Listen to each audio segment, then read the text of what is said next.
मैं उम्मीद करता हूं कि नीतीश कुमार की जो नई हुकूमत बनने जा रही है वो सीमांचल से नाइंसाफी नहीं करेगी।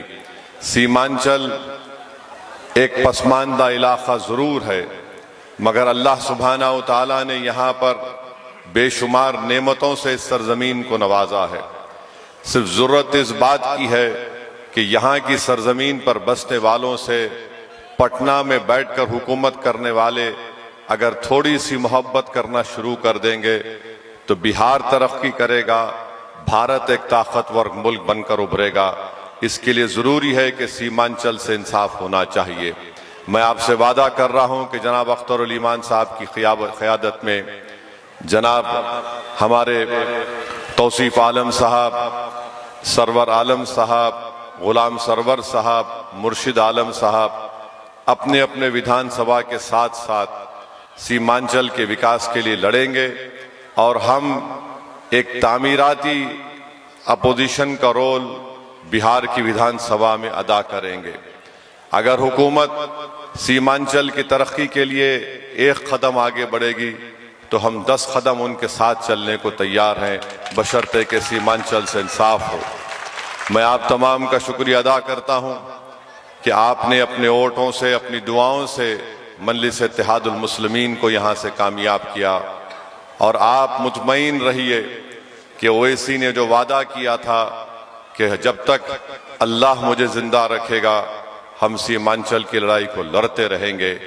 आपने यहाँ से गुलाम सरवर को कामयाब करके बता दिया उन ताकतों को जो समझ रहे थे कि हमारे एक विधायक को तोड़ने से पतंग छाप कामयाब नहीं होगी। आपका एक एक वोट ना ओवैसी के पसीने के लिए था, आपका एक एक वोट सिर्फ सीमांचल के इंसाफ के लिए आपने पतंग छाप वोट दिया। यही आपकी सबसे बड़ी कामयाबी है।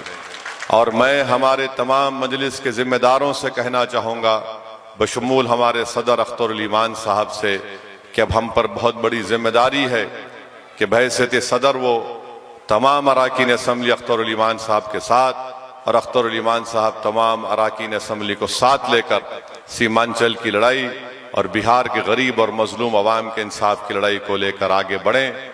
और पूरे इखलास के साथ अगर हम काम करेंगे, जो मुझे पूरी उम्मीद है, इंशाअल्लाह ताला हमको कामयाबी मिलेगी। और याद रखिए इस बात को, ये कामयाबी असदुद्दीन ओवैसी के पसीने से नहीं मिली, ये कामयाबी सिर्फ और सिर्फ अल्लाह की नेमत है, अल्लाह का एहसान हम पर है और अल्हम्दुलिल्लाह हम अल्लाह का शुक्र अदा करते हैं। तो मेरे अजीज दोस्तों और बुजुर्गों, आपका बहुत बहुत शुक्रिया कि आपने अपना कीमती वक्त निकाल कर आज यहाँ पर आए। इंशाअल्लाह ताला मैंने आपसे वादा किया है कि 3 या 5 महीने के अंदर एक मरतबा मैं हर विधानसभा में आऊँगा, यहाँ पर कम से कम एक दिन गुजारने की कोशिश करूँगा। आपके विधायक से हम बात करेंगे, उनसे पूछेंगे कि क्या काम हुआ है, क्या काम नहीं हो रहा है।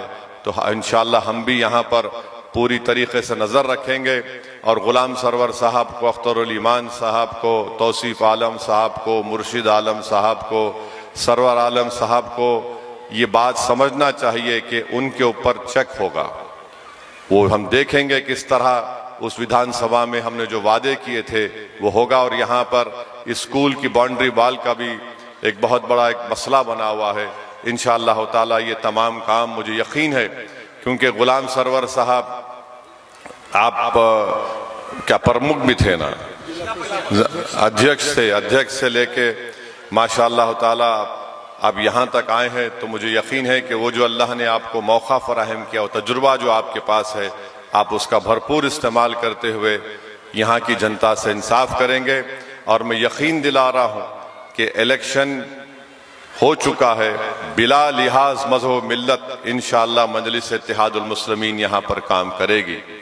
जो वोट हमको नहीं भी दिए, मैं उनको भी पैगाम दे रहा हूँ, हम आपका भी काम करेंगे, क्योंकि हर एक जनता का काम करना, वैसी की जनता का काम करना, ये MIM की पतंग छाप के गुलाम सरवर की जिम्मेदारी है।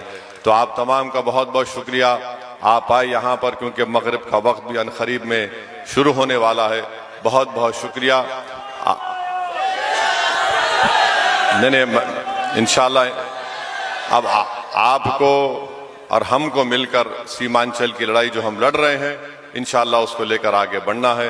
बहुत बहुत शुक्रिया। नारे तकबीर, सलाम वालेकुम। सर एगो फोटो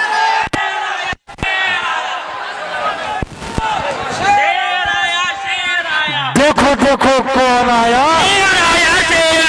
देखो देखो